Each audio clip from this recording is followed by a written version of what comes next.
On a rappelé ici, pour un dipôle source réelle de tension, la relation caractéristique, à savoir U égale E moins RI.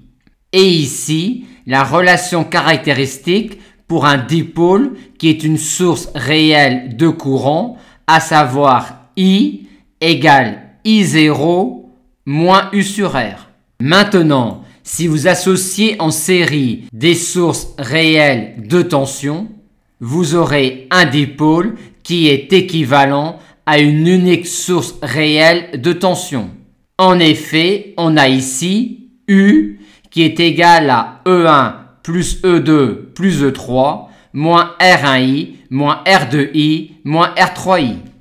En d'autres termes, ce dipôle-là est équivalent à celui-là avec E qui est égal à E1 plus E2 plus E3 et R qui est la résistance équivalente de l'association en série de ces trois résistances-là.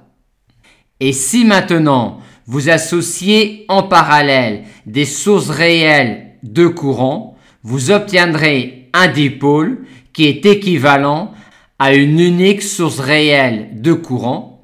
En effet, on a ici I qui est égal à I1 plus I2 plus I3 moins U sur R1 moins U sur R2 moins U sur R3. En d'autres termes, ce dipôle-là est équivalent à celui-là avec I0 qui est la somme des sources idéales de courant et la résistance R qui est la résistance équivalente de l'association en parallèle de ces trois résistances-là.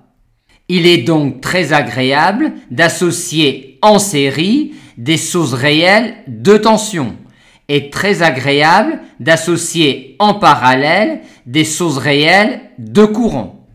Aussi, si vous associez en série des générateurs, il faudra les représenter comme des sources réelles de tension. Par contre, si vous associez en parallèle des générateurs, il faudra les représenter comme des sources réelles de courant.